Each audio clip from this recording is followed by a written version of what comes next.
तेच मी तुम्हाला सांगतो, शांत चित्ताने ऐका. एकदा महायोगी नारद जनतेवर दया करावी अशा बुद्धीने अनेक लोकात फिरत असतात. ते मनुष्य लोकामध्ये आले. मनुष्य लोकामध्ये लोक केलेल्या पापकर्मामुळे अनेक योनीतून जन्म घेऊन विविध प्रकारची दुःख भोगत आहे असे पाहिले. त्यांची दुःखे कोणत्या अशा लहान उपायाने नाहीशी होतील असा विचार करत ते वैकुंठाला गेले. त्या वैकुंठामध्ये 4 हातामध्ये शंखचक्र गदा धारण केलेले, पायापर्यंत रुळणारी वर्णमाळा घातलेल्या स्वच्छ वर्णाच्या नारायण भगवंताला पाहून त्यांनी स्तुती करण्यास प्रारंभ केला. नारद म्हणाले, ज्यांचे स्वरूप मन व वाणी यांना न कळणारे आहे, जो अत्यंत शक्तिमान आहे, मूळचा निर्गुण आहे व जगाच्या आरंभ काळी 3 गुणांचा स्वीकार करतो, त्या भगवंताला माझा नमस्कार. नारद मुनींनी केलेली स्तुती ऐकून भगवान विष्णूंनी नारदांना जवळ बोलवले व भगवंत म्हणाले, आपण कोणत्या कामासाठी आला आहात? तुमच्या मनामध्ये काय आहे हे मला सांगा, मी त्याचे समर्पक उत्तर देईन. नारद म्हणाले, हे भगवंता, पृथ्वी लोकातील सर्व लोके केलेल्या पापकर्मामुळे अनेक योनीतून जन्म घेऊन दुःख भोगत आहेत. त्यांची दुःखे कोणत्या अशा लहान उपायाने नाहीशी होतील हे माझी ऐकण्याची इच्छा आहे.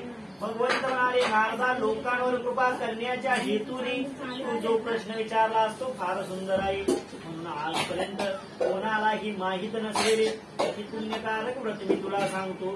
स्वर्ग लोकात व मनुष्य लोकात आजपर्यंत हे व्रत कोणालाही माहीत नाही.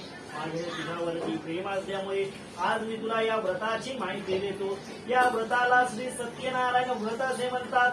या व्रतामुळे सर्व धनधान्य आदी गोष्टींचा लाभ होतो, सर्व कार्यामध्ये विजयी होतो. या व्रतासाठी श्री सत्यनारायणचे प्रदोषकाळी पूजन करावे. प्रदोषकाळी पूजन करून गहू, दूध, तूप, साखर, गव्हाचा रवा यांनी बनलेला प्रसाद श्री सत्यनारायण प्रभूला अर्पण करावा. गव्हाचा रवा न मिळाल्यास तांदळाचा रवा घ्यावा. साखर न मिळाल्यास गुळ घ्यावा. वरील सर्व पदार्थ सव्वा या प्रमाणात एकत्रित करून केलेला प्रसाद श्री सत्यनारायण प्रभूला अर्पण करावा. नंतर ब्राह्मणाकडून कथा ऐकून ब्राह्मणाला दक्षिणा द्यावी. नंतर बांधव व ब्राह्मणी असं गायन व नृत्य करावे. हे सर्व पूजन पवित्र अशा देवालया ठिकाणी करावे किंवा आपल्या घरच्या देवालया ठिकाणी करावे.